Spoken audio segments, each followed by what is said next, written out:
विषय जीएसटी का था। जीएसटी क्योंकि बहुत महत्वपूर्ण विषय है, इस समय का बर्निंग इशू है, तो उसमें हमारी बहुत पहले से डिमांड सरकार के साथ रही कि भाई बहुत अलग अलग विभागों से हमें डील करना पड़ता है, एक विभाग एक कर के रूप में हमारे को वो हो।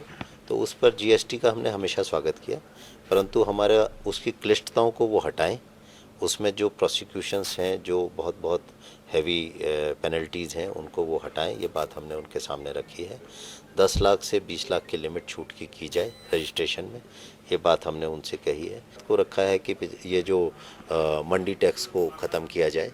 हमने इस बात को कहा है कि व्हीकल टैक्स जो है, जो हर राज्य में अलग अलग लिया जाता है, उसको भी पूरे देश में, क्योंकि एक राज्य एक देश एक कर के रूप में हम उस भूमिका में आए हैं, उसको भी कहीं भी वो रजिस्टर्ड हो पूरे देश में उसका वो माना जाए। हमने उनसे ये कहा है कि मंडी के साथ साथ जिला पंचायत नगर पालिका के जो टैक्स हैं उसको भी इसमें समायोजित किया जाए। हमने सरकार से निवेदन किया है कि वो हर जिले में, हर प्रमुख नगर में कुछ सीएज और कुछ एडवोकेट्स को अपने पे रोल पर रजिस्टर्ड करे, उन सभी व्यापारियों के जीएसटी से रिलेटेड चीज़ों को कंप्लायंस करने की। नहीं है हमारे पास, एक्सेसिबिलिटी नहीं है, और हमारे पास जो है, हमने उनसे ये कहा है कि हम लोग की अब एक राष्ट्र एक टैक्स की बात हम लोगों ने की है, अच्छी बात है। हम लोगों ने इसमें अपना सहयोग देने का भी आश्वासन दिया है। इसको व्यवहारिक बनाने काउंसिल में जितने भी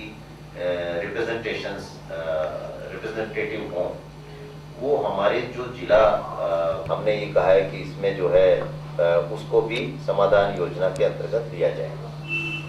तीसरा, हमने उनसे ये आग्रह किया है कि जैसे राज्य में अलग अलग टैक्स के रूप में उनको रखा जाता है, एक टैक्स एक राज्य में लगता है, दूसरे राज्य में जाती है, तो बैंक जैसे महत्वपूर्ण इंस्टीट्यूशंस में ही पूरी तरह से अवेलेबल नहीं है। घंटों घंटों दिनों दिनों उनके सर्वर डाउन रहते हैं, तो ऐसा का प्रोविजंस कहाँ से आएगा? तो अभी नेटवर्क नहीं है हमारे पास, बिजली लगातार नहीं है हमारे पास, जिनको अपने पेरोल पर वो लोग लें सरकार, और जो जैसे महत्वपूर्ण इंस्टीट्यूशंस में ही पूरी तरह से अवेलेबल नहीं है, घंटों घंटों दिनों दिनों उनके सर्वर डाउन रहते हैं, तो ऐसे